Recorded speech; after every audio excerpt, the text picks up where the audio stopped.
নমস্কার, শুভেচ্ছা বন্ধুরা, আন্তরিক ভালোবাসা জানাই। সাহিত্যর দরবারের পারমিতা, আমি চলে এসেছি পারমিতা দি। আজকে একটা মিষ্টি প্রেমের গল্প শোনাবো। খুব মান অভিমান নিয়ে একটা মিষ্টি প্রেমের গল্প।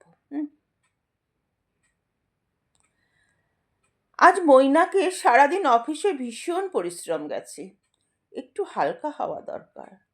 বাড়ি গিয়ে যে স্ত্রীকে নিয়ে একটু বেরোবে তার উপায় নেই। এক্ষুনি বলবে বাবায়ের কাল ইউনিট টেস্ট, মিমির হোমওয়ার্ক শেষ হয়নি, ইত্যাদি ইত্যাদি। কিন্তু তাকেও দোষ দেওয়া যায় না। সত্যি তো বাড়ির সব কিছু তাকেই তো সামলাতে হয়। সে তো অফিস নিয়েই ব্যস্ত। মাসের প্রথমে মাইনের টাকাটা দিয়ে দিয়ে দিলেই সে নিশ্চিন্ত। কতটা খরচ হবে, কতটা ব্যাংকে রাখতে হবে, সংসার সামলানো, ছেলে মেয়েদের যাবতীয় দায় সে একাই বহন করে চলেছে। কিন্তু সেও আজ ভীষণ ক্লান্ত। একটু ক্লাবে না গেলেই নয়, আড্ডা দেওয়া দরকার। এই মনে করে সে ক্লাবের দিকে এগিয়ে গেল। ক্লাবে গিয়ে দেখলো সমীরণ, জয়া, অমিতাভ, কেকা, সজল, রমা সব জোড়ায় জোড়ায় বসে আছে। তাকে দেখে এক্ষুনি ওরা ঠাট্টা করে বলবে, এই রে, আমাদের কাবলিওয়ালা এসেছে। কাবলিওয়ালাদের বউকে দেখা যায় না, মৈনাকের বউকেও দেখা যায় না, বেশিরভাগ সময় দেখা যায় না। মৈনাক হেসে ঠাট্টাটাকে হজম করে নিল।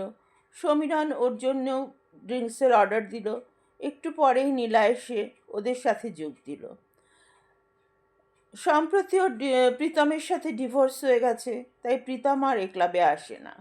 সবাই একটু অভিমানী সুরে বলল, যার জন্য নিয়ে এলাম সে তো ফিরেও দেখলো না। শ্রী বলল, খাবে এসো তুমি? আমিই খাবো। স্ত্রীর সঙ্গে যখন খেতে ইচ্ছে করছিল, তখন স্ত্রীকে তো সেই আবদারটা মেটাতেই হবে। স্ত্রীর ঠোঁটের কোণে হালকা প্রশ্রয়ের হাসি। মৈনাকের এই হাসিটা খুব ভালো লাগে। সে বলল, তারপর স্ত্রী বাকি ইচ্ছেটা মেটাবে তো? স্ত্রী কপট রাগে ভঙ্গিতে বলল, এবার এসো তো। মৈনাকে হেসে স্ত্রীর সাথে ডাইনিংয়ের দিকে চলে গেল। তারপর বলল, মধুরী না সমাপায় হবে তো? স্ত্রী বলল, আবার?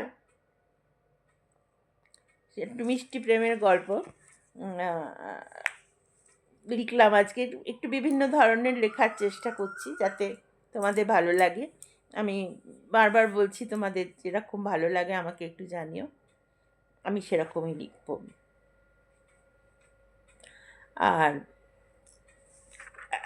আজকে আমি পরের স্লটে আজকে কবি বুদ্ধদেব বসুর একটা কবিতা শোনাবো। খুবই মানে গুণী কবি, এবং কি বলবো, খুব মানে ওনার কোনো পরিচয় দেওয়ার ভাষা আমার কাছে নেই। আমি ওনার খুব ভালো লাগে, ওনার কবিতা আমার ভীষণ। আমি একটু সেকেলে আমার এখনকার কবিদের চেয়ে ওই পুরাতন কবিদের লেখাই ভালো লাগে। তো তার একটা কবিতা আমার শোনাবার ইচ্ছে থাকলো। আজকে রাখি তাহলে।